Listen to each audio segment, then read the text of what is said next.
Alright, welcome everyone to another Tuesday review, and this time I have for you a game that is by Loco Milito and music by Greiser87 called Curse Castilla EX or Maldita Castilla EX. This is a game that I've played the free version of this in the past, and this actually came out on Steam as a paid version, a game that is about $12 right now. Did get it on sale. I think it was about 40% off at the moment. Should be the same price, I think, on all platforms. It's available on Switch, on PlayStation, Xbox, on PC. A few features in this game, just to kind of get into it before we get into gameplay.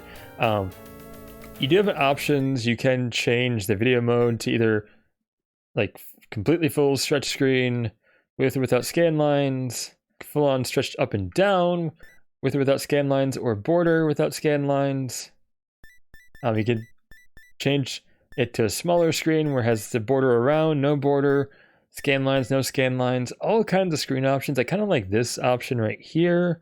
Honestly, up to you how you want to look at the game. I like that it has that. It is kind of a cool feature.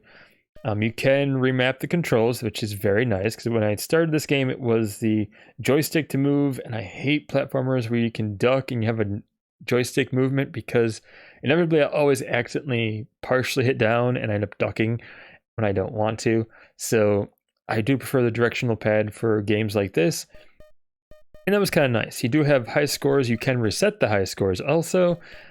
That's up to you if you want to try to get high scores, try to beat your old high score, however you want to do that.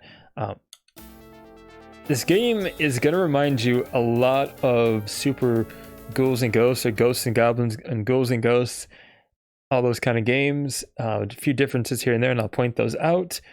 This developer also has a website, and I encourage you to check out the website too, because they do have a lot of other games on there. Some that I have played, some that I want to try to play and see what they're about. But let's get into the game. Is it fun? Is it worth your time?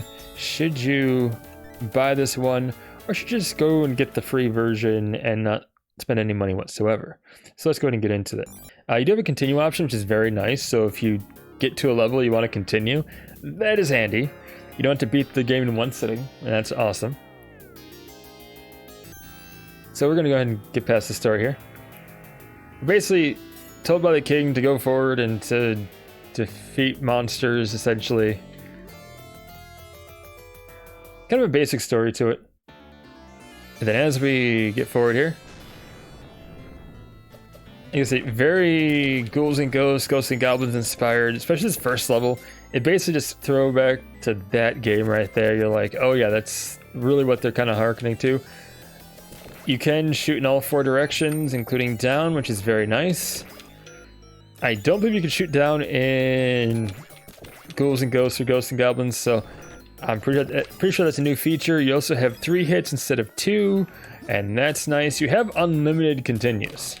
It does keep track of how many times you continue after you died, as many times as you have lives. But you can continue as much as you want. It sets you back at the beginning of the section you were at, which is kind of nice. You do also have this improvement here. But before, you had to like wait whatever weapon just popped up, that was the weapon you had. Whereas this game, you just kind of wait for it to switch to the weapon you want, and that's the weapon you can get. And that is kind of nice. So you're not like stuck with a weapon that you're like, oh, this weapon's terrible. Or you get to challenge yourself with a weapon that might have a challenging way of using it. And then you have to, beat the game with that weapon, or try to not die with that weapon. That is kind of a neat feature. This game is going to be very challenging. When you jump, you cannot change direction. You can stall your jump so you don't go quite as far, but you can't change direction. So if you jump a direction, you might want to make sure you actually want to jump that direction. You do have a timer. You do find stuff to improve your character, like health pickups if you need health. There's a shield you can find, which will give you an extra hit, which is kind of a nice feature. And in this game, having an extra hit is entirely worth it. We're gonna ignore these guys because they'll just fly off after dive bombing. There's a shield right there, so now I have an extra hit. So now we have 3 hits as opposed to 2 because we lost a life. So yeah, really cool things in this game that will definitely make this a little bit of an improvement over the gameplay, a little bit easier than the game is modeled after, but don't let that fool you. This game is challenging, and it will challenge you. It will make you die. You will be trying over and over again to beat this game, to not die, to get better. This is very much a get good kind of game. So keep that in mind. Another improvement here, bosses have a health meter, so you know how many times you have to hit them in order to kill them. So that is kind of a nice feature right there. I wish more games did have that, but I get not having it, more of a realistic feel to it. But yeah, this game is going to challenge you. You might have some choice words. Have a few words pop out when you're playing this game. Get the time boost right there because we need more time.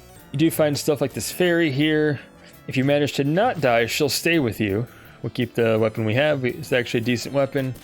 One of my favorites, because for ground enemies, you don't need to duck to hit them. You can just shoot and it goes up and down, and it will hit ground enemies.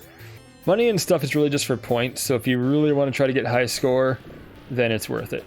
Otherwise, I'd say don't worry about the money, or don't worry about pickups like that. But hey, you want to try to get your high score and try to beat your high score and challenge yourself, then by all means, do that.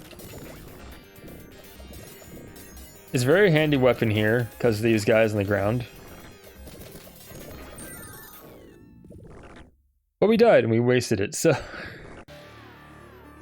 now we have just a basic weapon.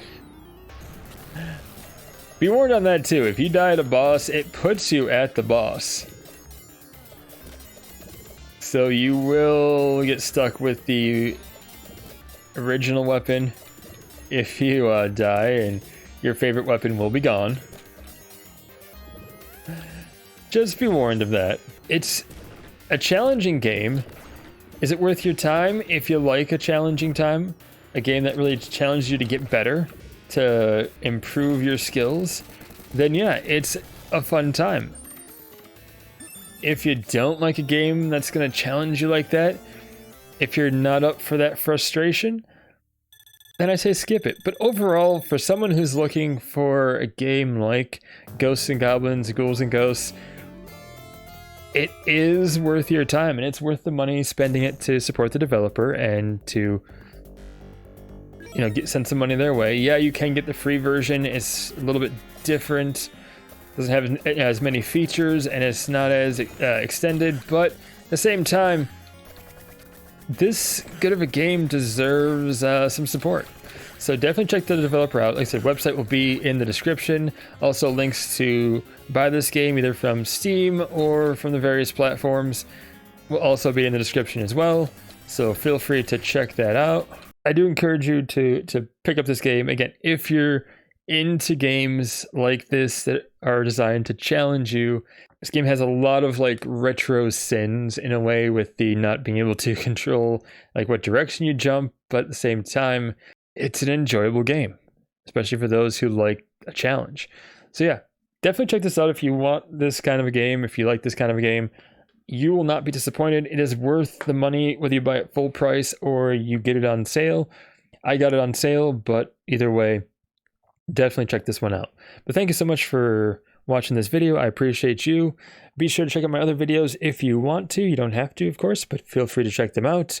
Also, be sure to subscribe if you want to. I'll have more content coming as well. Like and dislike, if whatever you want to do. You're awesome. I do appreciate you. And also comment, because I do reply to all comments, but again, only if you want to. No one has to do anything. Just the fact that you're here watching this video means the world to me, and you're amazing. We'll see you next time. Until then, stay awesome, and we'll see you then.